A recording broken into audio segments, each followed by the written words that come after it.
नमस्कार, मी पंजाब डक. 7 तारखेच्या नंतर संध्याकाळच्या त्या पावसाचा जोर ओसरणार आहे.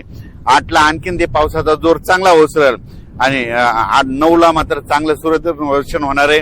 म्हणून आळंदी पुणेकरांनी हा अंदाज लक्षात घ्यायचा. पण नाशिक जिल्ह्यातल्या शेतकऱ्याला सांगू इच्छितो की जनतेला सांगू इच्छितो की नाशिककडे काय होणार आहे. आज मध्यरात्रीच्या नंतर म्हणजे 2च्या नंतर की मध्यरात्रीच्या नंतर नाशिककडं, मुंबईकडं, तिथे जुन्नर, सिन्नर, त्याच्यानंतर आळेफाटा, विघ्नर कारखाना, ओझर गणपती, त्याच्यानंतर श्रीरामपूर, राहता, राहुरी, कोपरगाव, शिर्डी, वैजापूर, गंगापूर आणि त्याच्यानंतर इकडं वरती त्र्यंबकेश्वर, नाशिक आणि नंदुरबार ह्या पट्ट्यामध्ये काय होणार आहे. आज मध्यरात्रीपासून उद्याच्यापर्यंत जवळपास 400 मिलीमीटर पर्यंत पावसाची नोंद होईल. म्हणून हे अंदाज लक्षात यायचा. आणि त्याच्यानंतर 8 तारखेच्या नंतर तिकडला देखील पावसाचा जोर ओसरणार आहे. मुंबईचा देखील 8 तारखेच्या नंतर जोर ओसरणार आहे. 7 आणि 8 तारखेपर्यंत पाऊस राहील. 9 तारखेच्या नंतर मुंबईचा देखील पावसाचा जोर ओसरणार आहे. म्हणून हा अंदाज लक्षात यायचा. आजची मध्यरात्रीपासून ते 8 तारखेपर्यंत जे नदीकाठचे गाव आहेत त्यांनी सतर्क राहावे. कारण की नाशिक जिल्ह्यामध्ये नाशिक, त्र्यंबकेश्वर, वरती मालेगाव त्या परिसरामध्ये इकडं इगतपुरीकडं इकडं ओझर गणपती, इकडं विघ्नर कारखाना ते परिसर, जुन्नर, सिन्नर, त्याच्यानंतर इकडं राहता, शिर्डी, कोपरगाव ह्या परिसरामध्ये म्हणजे आज मध्यरात्रीपासून ते उद्यापर्यंत म्हणजे 7 ची रात्रपर्यंत म्हणजे 2 दिवस आणखीन खूप जोराचा पाऊस पडणार आहे. वडे नाले वाहतील, नदीला देखील पूर येणार आहे. म्हणून हा अंदाज लक्षात घ्यायचा. आपण आपली काळजी घ्यायची, पाळीव प्राण्याची काळजी घ्यायची. कारण की खास करून हा अंदाज केवळ आळंदी, पुणे, मुंबई आणि नाशिक आणि या शेतकऱ्यासाठी आणि जनतेसाठी मुद्दाम दिलेला आहे. शिर्डीनगर, आयल्यानगर तसंच हे पाऊस. त्याच्यानंतर घाटमाथा परिसरात ते जोरदारच राहणार आहे. आणि घाटमाथ्यावरला पाऊस मात्र 9 तारखेच्या नंतर ते सगळा कमी होईल. 8 तारखेपर्यंत घाटमाथ्यावरला जोर राहणार आहे.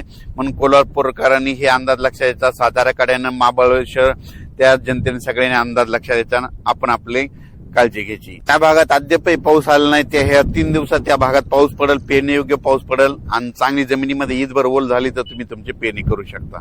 कोल्हापूरच्या पंचगंगाची पातळी जवळपास 27-28 फुटापर्यंत गेलेली आणि 39, 40, 41 गेली की धोक्याची पातळी असतील. 42ला मात्र सगळ्या कोल्हापूर, सांगलीकडे पाणी पसरतं. पण तुम्हाला सांगू इच्छितो की तिकडे देखील घाटमाथ्यावर आणखीन 3 दिवसात पावसाचा जोर असल्यामुळं तिकडे जवळपास माझं तर म्हणणं आहे 35 फुटापर्यंत पातळी जाईल. धोक्याच्या बाहेर काही जाणार नाही. कारण की 35-36 फुटापर्यंत पातळी गेल्याच्या नंतर म्हणजे ते पाणी एवढं शिरत नाही शहरामध्ये. पण 38च्या नंतर गेल्याच्या नंतर धोक्याची पातळी ओलांडते. म्हणजे पंचगंगाचं पाणी 38 फुटाच्या वरती गेलं की समजायचं कोल्हापूर जिल्हा, सांगली जिल्ह्यामध्ये शहरात पाणी जायला सुरुवात होते. धोक्याची पातळी ओलांडते आणि 42 फुटाला मात्र सगळीकडे पूर परिस्थिती निर्माण होते. पण काय होणार आहे, आणखीन 2 दिवस तिकडे घाटमाथा परिसर पाऊस पडणार आहे, कोयना धरणात पडणार आहे. त्याच्यामुळे 35-36 पर्यंत पातळी जाऊ शकते. म्हणून त्यांनी नदीकाठच्या लोकांनी पंचगंगाच्या सतर्क करावे. त्याच्यानंतर उजनी धरणासाठी शेतकऱ्यासाठी आनंदाची बातमी. उजनी धरणाकडे जवळपास 7,500 ते 8,000 क्युसेसनं पाणी येत असल्यामुळे उजनी धरणात देखील TMC मध्ये वाढ होणार आहे. म्हणून उजनी धरणातल्या शेतकऱ्यासाठी आनंदाची बातमी. त्याच्यानंतर निळवंडी धरण, भंडार धरण या धरणात देखील पाण्याची साठे वाढत झाले. त्यांची टक्केवारी अजून आलेली नाही. त्याचा व्हिडिओमध्ये उद्या दिला जाईल. त्याच्यानंतर गोदावरी नदीला इकडं पूर आलेला आहे. इकडं पुण्याकडे देखील पूर आलेला आहे. म्हणून नदीकाठच्या लोकांनी सतर्क करावे. मी पहिल्यांदाच म्हणलो होतो ना, नदीकाठच्या लोकांनी आपण आपल्या पाईपलाईनची काळजी घ्यावी. राज्यात मात्र आणखीन 3 दिवस म्हणजे 6, 7 आणि 8 3 दिवस पावसाळी वातावरण आहे. त्याच्यानंतर 9 तारखेच्या नंतर सूर्यदर्शन होणार आहे. 9 तारखे आता 8 तारखेला विदर्भात सूर्यदर्शन होईल. 9ला थोडं मराठवाड्याकडे होईल आणि मुंबईकडे देखील 9ला होईल. म्हणून मुंबईच्या जनतेने आणखीन 2-3 दिवस म्हणजे 6, 7 आणि 8 तारखे 3 दिवस पाऊस राहणार आहे. म्हणून तुम्ही तुमची काळजी घ्यायची. पुणेकरांनी काळजी घ्यायची, नाशिकवाल्यांनी काळजी घ्यायची, कोल्हापूरकडल्या जनतेने देखील काळजी घ्यायची. त्याच्यानंतर सातारा परिसरातल्या शेतकऱ्यांनी देखील काळजी घ्यायची.